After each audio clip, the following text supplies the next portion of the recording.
say the brightest minds are the ones that attract the longest shadows. Amy Eskridge was a pioneer, a physicist chasing the secrets of anti-gravity in the heart of Huntsville. But in the spring of 2022, something else started chasing her.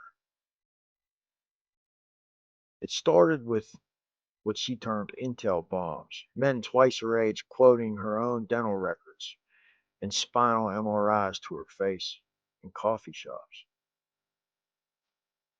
It escalated to social engineering ops and second-degree burns from silent, invisible emitters.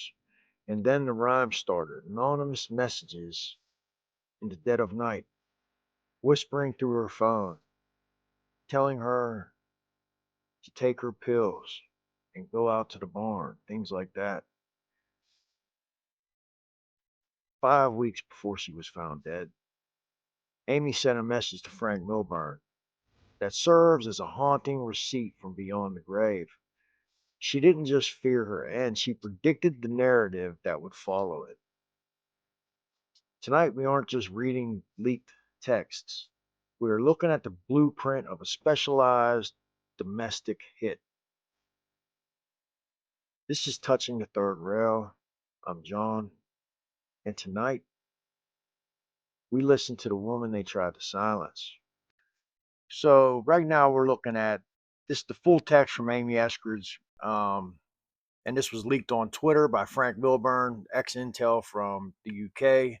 And he is who he says he is, and Amy was who she said she was. And the full text extract and data URLs on RUFOs, on her UFO anti-gravity ties prior to her unexpected death, and supplemental background links.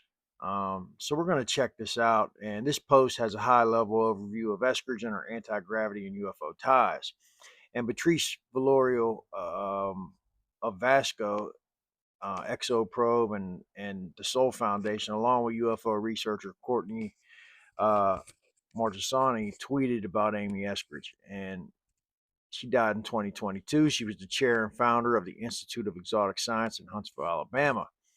She mysteriously died, and that she may have contacted David Grush, who is the whistleblower from the 2023 congressional hearing, and come up in Congress.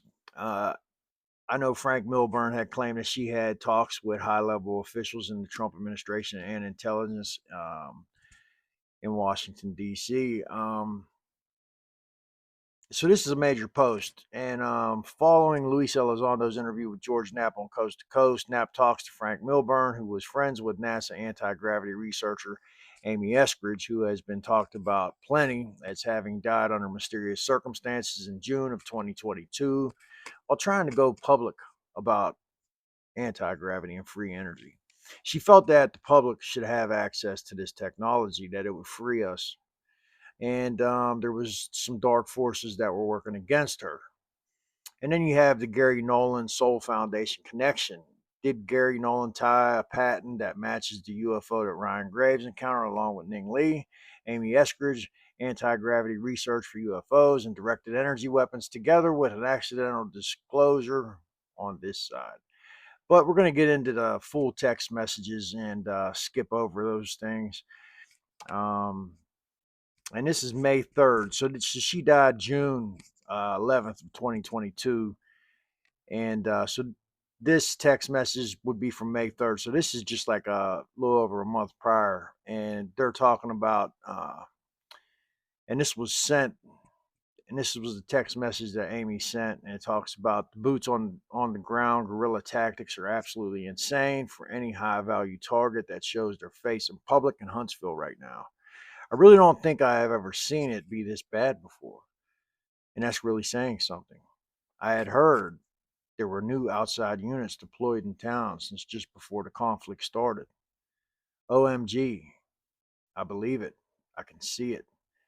The active warfare is currently in Europe, but I have seen it shockwave into the local coffee shops and bars. Like it's just ridiculous to show up in public anymore. If you're on a certain type of target list, Like, just freaking stay home. I've never seen anything like it. And I think she's referring to that Huntsville, Alabama. It has a pretty small population, but everybody there is pretty much working on some type of exotic tech or something like that. And there's a lot of foreign operatives, a lot of defense contractors and agents that are, doing all kind of reconnaissance and spying, trying to steal intellectual property or pressure people to do things, or you know what I mean, influence. So we're going to continue. This was May 10th. Amy Eskridge, this is 11:47 p.m. She texts, have always insisted there isn't much difference in our intelligence. The primary difference is the chosen field of expertise. Then at 11:50 p.m., I could take some wild guesses at the non-Ivan countries that have been leaning in pretty hard, and I probably wouldn't be too far off base. The Russians are smart enough to not try to befriend me directly. There are more of the silently tailing on the ground types, but there are plenty others that will try to befriend you directly. So, since Franc Milburn was ex British intelligence, she was confiding in him a lot about the things that she was experiencing, and he was giving her advice and trying to advise her on how to handle herself and protect herself. But we're going to continue. On May 11th, Amy Eskridge, this was 12:28 a.m., and she texts, that's the main thing I've seen recently. The social engineering attempts in public are through the damn roof at the moment. It's always been kind of like that around here, but it's never been quite this bad. It's almost absurd. A group of anywhere between 2 to 6 people will walk into a location, usually about 30 minutes after I sit down. Then the whole group will take turns, one at a time, rotating through the empty seat next to me, repeatedly asking me the same questions over and over. I deflect one, then the next one sits down. Then they even all use the same opening line between them all, as if they all read the same briefing materials. I mean, really, holy shit. It used to be noticeable, but much more subtle. They've been pulling out this much more aggressive good cop, bad cop strategy lately. God, it's annoying. One of them aggressively trolls and insults me for no particular reason. Then his buddy grabs my hand to apologize for his asshole friend and asks me if I'd like to go somewhere else to talk about it. Fuck no. I'm not walking out to the parking lot with any of you right now. Stop asking me. Damn. You can all just fuck right off. She was spicy, dude. She didn't take no shit. You know what I mean? She was real. What the hell is going on here? I'd say the profiling has been much more detailed as well lately. Like they've been taking on character avatars that they think I'm like really to trust. Like sitting down next to me and claiming to be DIA. As if any actual DIA personnel would just casually introduce themselves that way in public. Please, damn. It's so aggressive, it's just annoying. The Huntsville social scene has always been kind of like that to some extent, but it's totally unreal at the moment. And Amy Eskridge, she texted at 12:28 a.m. That's the main thing I've seen recently. The social engineering attempts in public are third. Wait, why is that? Why is she saying that again? Are we repeating it? We're gonna just hold on. Okay. It was, in fact, what eventually led to our work being published as a NASA technical memorandum last year. We wrote and published that paper basically as a direct result of this guy quoting to my face a bunch of obscure shit about my life, including accurate notes from my spinal MRIs, and then telling me that we could publish within 6 months or lose it. That was actually how that paper got published. Why are there now multiple data points for Israel being all up in my medical records, even down to my dentist? What the fuck? I just don't know anymore, and I kind of hate it. So she's referring to she went to the dentist, and on her, I guess, bill or medical records, it reported that she was employed by some type of Israeli um, contractor, which she wasn't. And so it kind of makes me wonder if it was the Israelis, if it was Mossad. There's a lot of evidence that Epstein was spying on our scientists in New Mexico. Now, I don't know. I'm just speculating here, just asking questions. But what she's referring to about her spine was the directed energy attacks, where the fluid in her spine expanded. She felt a pop in the back of her throat, and fluid run down the back of her esophagus, causing burns. And it also caused her spine to become unaligned. You know, she was getting hit with some kind of high tech directed energy weapons. And at the time, a lot of people thought she was full of it until we found out about Havana syndrome. It's real. But let's continue. This is 4:43 a.m. The public approaches, though. Oh my God, it's just totally crazy shit. I swear to God, like I should maybe just retire from science altogether and start writing spy thriller novels about my real experiences. 5:45 a.m. May 13th. Oh, by the way, if you see any report that I killed myself, I most definitely did not. If you see any report that I overdosed myself, I most definitely did not. If you see any report that I killed anyone else, I most definitely did not. Just like Bishop most definitely did not kill Maria and Gopi and Andrio. Just like McCandless sure as fuck did not blow his own head off with a shotgun. The dominoes are being lined up all over again. Now, that's chilling. And that's basically the text that I really wanted you guys to hear. That's the one that Franc Milburn conveyed to an interviewer that was shown on the news. So this was a little over a month before she died, and she said, "Look, I'm not going to kill myself. I'm not going to overdose. I'm not going to kill anybody else." There was a lot of pressure on Amy. Amy Eskridge, 8:19 a.m. This is May 13th, right? It's like God. I mean, I've recently heard confirmation that there are GRU units that have been running around town since shortly before the Ukraine thing and causing mayhem. But I really didn't need confirmation of that because they had already burnt the shit out of my skin with second-degree burns and freaking melted the whole window blinds to do it in early February, which I have many pictures of. I pretty much always see this type of shit well before anyone else mentions it. I could have told anyone that. To Israel in the past as well. Like I met some guy for the first time and he totally intel bombed the fuck out of me. I don't know, some guy twice my age. He told me that a bunch of people have been watching me for a very long time and that he had personally been aware of my surveillance data for many years. He quoted me a bunch of obscure shit about my life just to prove it, even including obscure facts from my childhood. He quoted my dad's entire NASA resume to my face, even including my dad's unpublished work over several decades. He basically intel bombed the fuck out of me just to get my attention, and then issued me a 6-month ultimatum that I had better publish or shit within that time span, or his group would engage Plan B and will publish all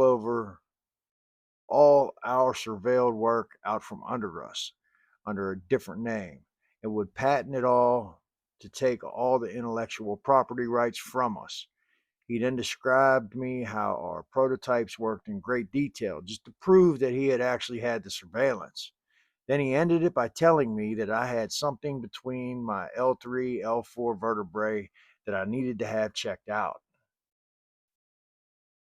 I did not know whether to believe him or not, other than, of course, he was correct about all the intel he quoted me. The only thing I wasn't sure about was whether he was right about something between my L3 and L4. This is the vertebrae, right? But I did request my old MRI record shortly after that encounter, and there actually was something between my L3 and L4. It was in the original radiology notes that you can only get by requesting the records. My doctor had actually never mentioned it to me, but he was right. It was there, exactly where he said it would be. He was an Israeli. When I background checked him, he had multiple vice president positions at multiple shell companies owned by George Soros. And all those companies shared the same street address as the office for the Soros Fund Management office in New York, even down to the same suite number. And this fucking Israeli Soros guy did, in fact, know things from my radiology records that had never been mentioned to me. Just like my dental x-rays had apparently been pretty recently requested by some company address listed in my records as my employer in Israel. Holy fuck, I don't know what to make of any of that, other than it all seems pretty absurd.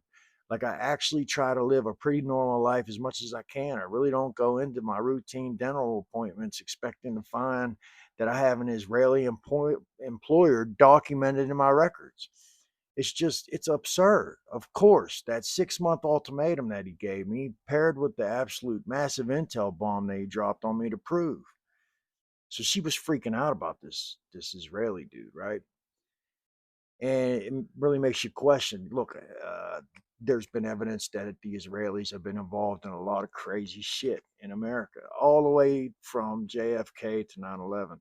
And I'm not saying don't say I'm anti-Semitic or something, because Israel is not the entire Jewish population of the world. Israel is a country. So, Israel. Um, it's just wild, man. So Amy Eskridge, 12:46 a.m. The Israelis, though, holy shit! I personally think they have been playing both sides between the U.S. and Russia. I recently went to the dentist for my routine cleaning and exam. The hygienist pulled up my dental insurance information to see how often I had dental X-rays covered. She asked me how I liked my job at some company that I had never heard of. I was like, "What?" She showed me the information on the computer screen. My dental insurance company had my employer listed as an Israeli technology company at the MAT Technology Center in Haifa, Israel. What the fuck? I do not see how that information could be entered into my records by any type of routine accidental typo. Seems like someone in Israel has been recently requesting my dental records, and they faked an employer address for me in Israel to do it. Jesus, that's just absurd. I can only think of a handful of reasons for a foreign nation state to social engineer their way into obtaining my dental records, and none of them are good. And I just want to point this out, right? Amy didn't just have a hunch about what they were going to try to pull, right? She had a predecessor. When she brings up Mark McCandless, she's telling us that the suicide narrative is standard operating procedure for the entities protecting these aerospace patents. She saw the dominoes being lined up because she had already seen them fall for Mark. The May 13th statement. Amy didn't just say she wasn't sad. She listed specific methods: overdose, suicide, killing others, and told Franc Milburn, I most definitely did not.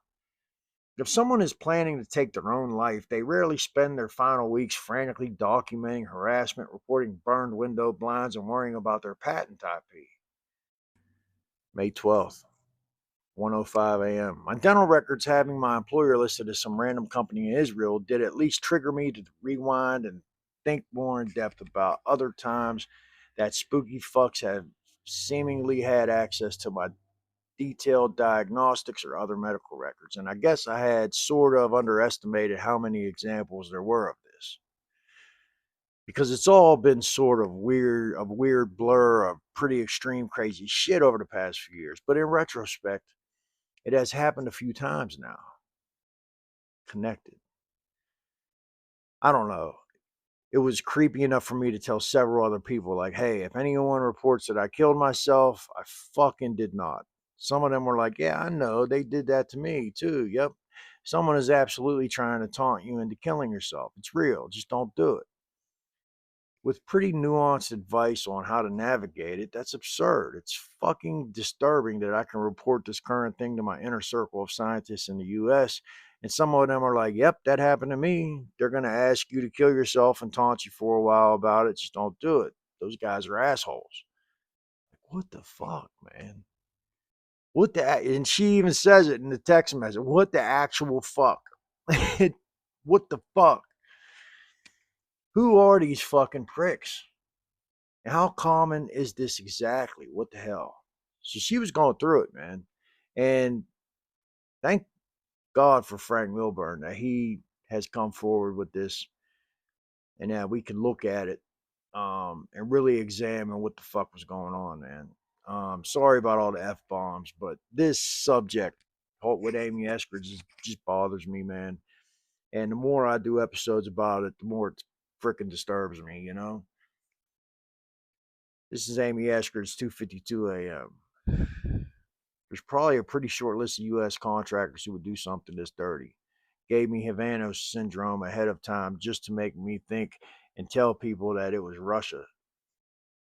Seems familiar. Same, same. Try to get them off themselves first. They only murder them if they don't. I don't really know what she said there. Try to get them to off them. Oh, same. Try to get them to off themselves. Then only murder them if they don't. So try to taunt you and screw with you to the point where you just can't take it and off yourself. I don't believe that's what happened. I don't. She was a strong woman. She was brilliant, smart. I don't think she would do that. So I'm not going there. Let's go deeper because this one's pretty chilling. This was at 8:25 a.m. This is in May, and this is another text. Like, don't mention it to anyone though because I don't know who's doing it yet. It's the creepiest shit ever. But it could literally be anyone doing it. I don't know who it is. I'm not trying to report anything officially right now. I just want a web of people who are fully aware that I did not kill myself because there is some protection to be had by multiple people knowing full well that you did not kill yourself. I'm not fucking walking outside in the dark, even if they send me anonymous messages taunting me to. I'm currently in a mode where I'm not going to be at home alone. If my parents leave the house, I leave the house. I'm not going to be here alone. She was afraid, man.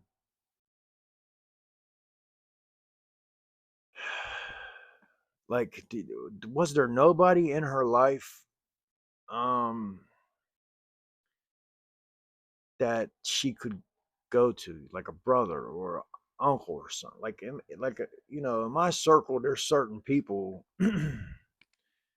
that I can go to if I'm in trouble, that if I fear for my life, you know what I mean? To at least protect myself with something, you know. But I mean, I understand she's a woman. It's a little different, but um, man. So let's continue. Amy Eskridge, 8:42 a.m. I think I might know why this particular thing is happening right now, but I still can't quite be sure because I'm still not quite sure of who is doing it. It's just super creepy. The creepiest shit ever for me, which is saying a lot. It's just the same old shit, but like times 100. I think it's maybe happening because I just entered my next proposal and white paper writing phase recently for various domestic agencies, and it's the best shit I've ever written. I think it's why now attempt to drive me crazy with endless shit and try to relentlessly taunt me into killing myself to try to lure me outside before I send this newest shit to my colonel at DARPA or my program director at NASA. If they can successfully taunt me into killing myself tomorrow, my most recent best work ever would die with me.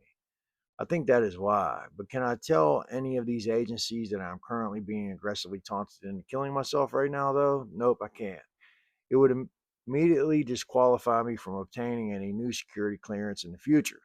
The moment that it gets reported, which is maybe actually the whole point of the exercise, taunt me into reporting something that gets me blacklisted from clearance, that might be the point that would achieve their goal. I don't want it to be reported. I just want the people closest to me to be able to vouch for this happening later if something were to happen.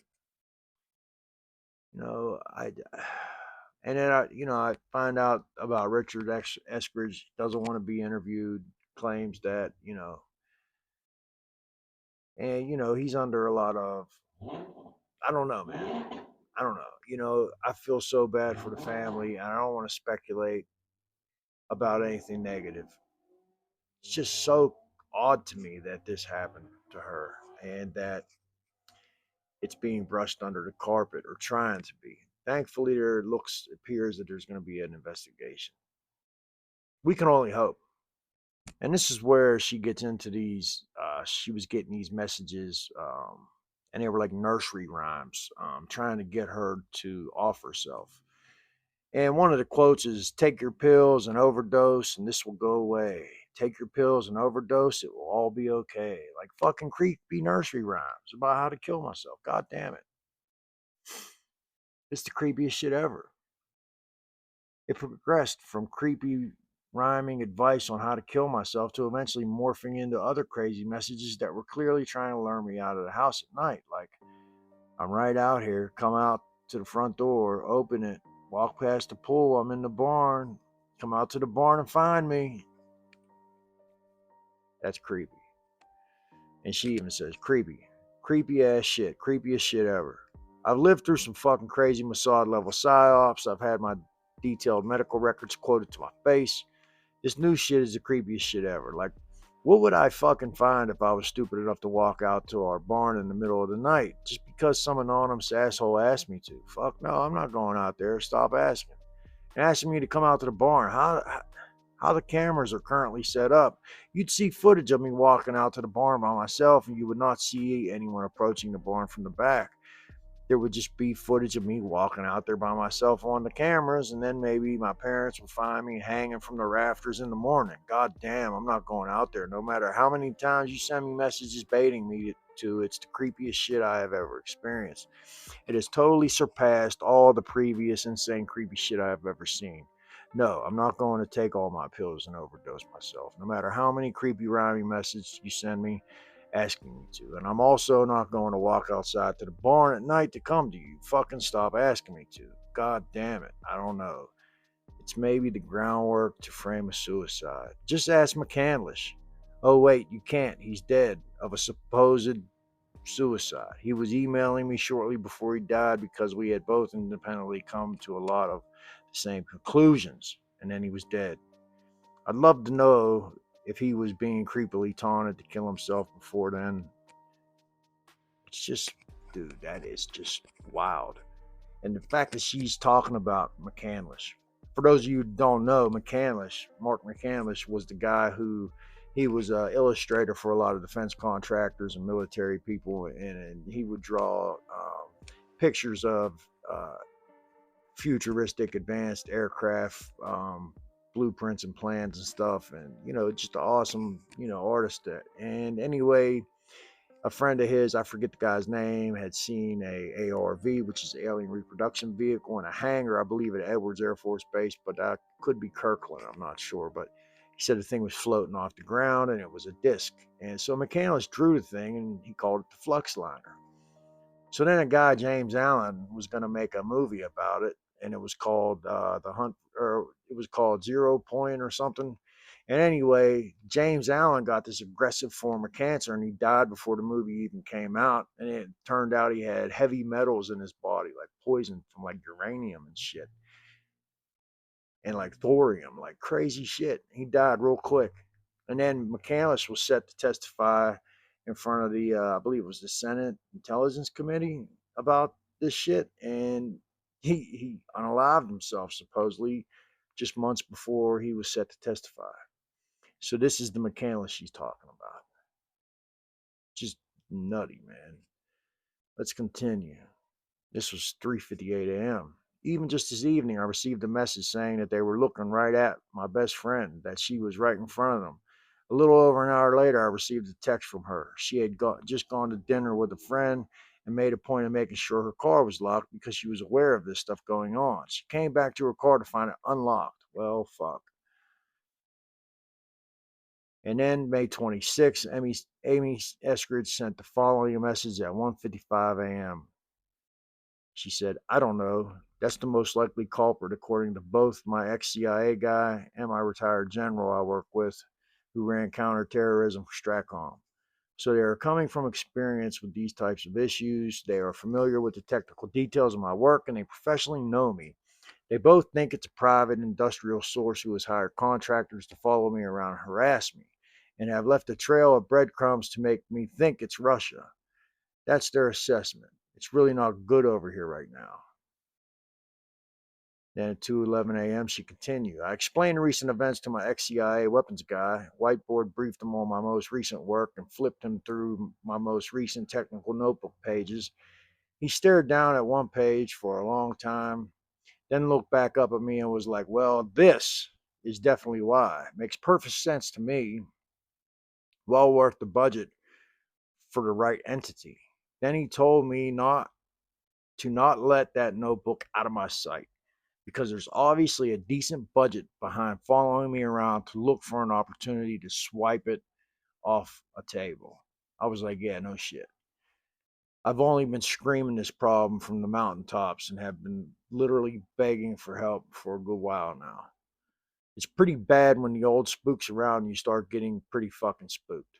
So her advisors, who were ex spooks, they were getting spooked out. This was crazy. This was wild. But who was Mark McCandless? Mark McCandless was a famous aerospace illustrator, a whistleblower who revealed the Fluxliner, the alien reproduction vehicle. And he drew up designs of this thing. And I'm gonna even put one right here for you so you see what it was.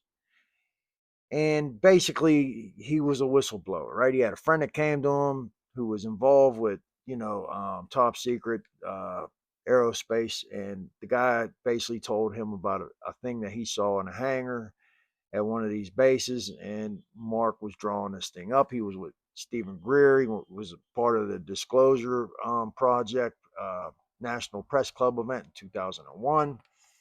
And he was set to testify to the Senate. Well, before that happened, just months before that happened, he allegedly unalived himself with a freaking shotgun, right? So she knew what was coming her way because she had an example of what happened to him. McCandless died in April of 2021, about a year before Amy. While official reports cited a self-inflicted gunshot, many in the community, and clearly Amy herself, believed he was suicided just before he was set to testify or release more data, because obviously what he was releasing was sensitive. And you'll notice in these Reddit comments that users debate whether it was a shotgun or a pistol, but the technical weapon matters less than the fact that Amy saw his death as a template for what was about to happen to her. Amy documented the burns, the nursery rhymes, and the intel bombs, not because she was losing her mind, because she knew the narrative that would be written about her. The moment her heart stopped beating, she provided the preemptive denial that so many others, like Mark McCandless, to the names we still aren't allowed to say, never got to finish. When the brightest lights in our field are snuffed out in the dark, the entities responsible rely on our silence. They rely on us calling it mental illness or unfortunate timing. But the receipts are here, preserved in these logs. Amy's work on exotic propulsion didn't die with her. It's scattered in the minds of those of us willing to look at the third rail without blinking. I just want to thank you guys for watching this. I want you guys to stay vigilant, stay loud, and above all, stay alive. I'm John, and this was Touching the Third Rail. You're watching UAP Truth 33. I'll see you in the shadows. Peace. But who was Mark McCandless?